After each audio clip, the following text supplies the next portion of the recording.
here with Christopher Palsson, Director of IHS Fairplay.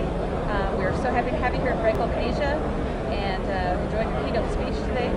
I'm very interested in your remarks on the multipurpose market and perhaps your take on whether or not there's a risk of overtonnage in that market. Okay, thank you, Janet. It's a pleasure to be here.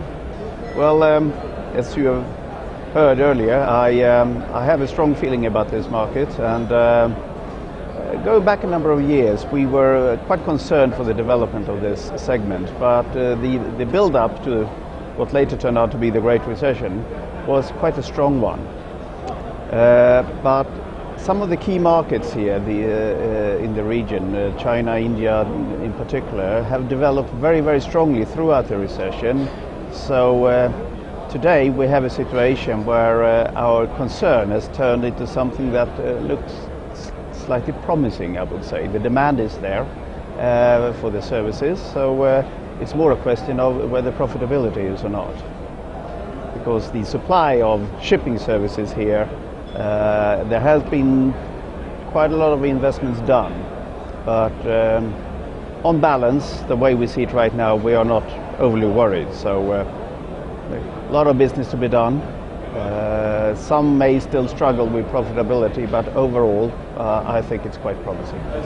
We've seen a lot of investment in high lift capability, very high tonnage cranes and so on on ships.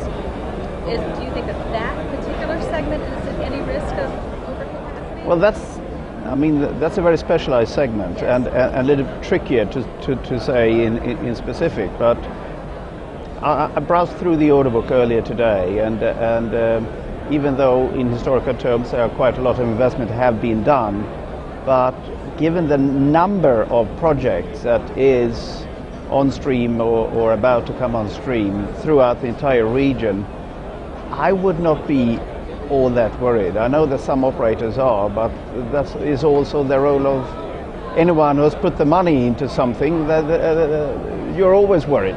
You should be, I would be, but I don't think there is a major need for worry, no. Interesting, that's very interesting. Now you also touched on the competition from other modes of transport, container and ro-ro, and making inroads into what would typically be a general cargo sphere. What is your sense of that competitive threat for the general cargo? Well, the container is definitely a threat. Maybe not so much for the heavy lift sector, because that's not really a market for the container, but everything else that goes on in the breakbulk industry. And the container has what we usually say cannibalized quite a lot into the general cargo home turf, and continues to do so, and it will continue to be very price competitive, and add to that they have a very vast network, and you can send something in very small batches and reach pretty much every corner of the world. Yes, the container is a strong competitor to many segments or sub-segments of this market.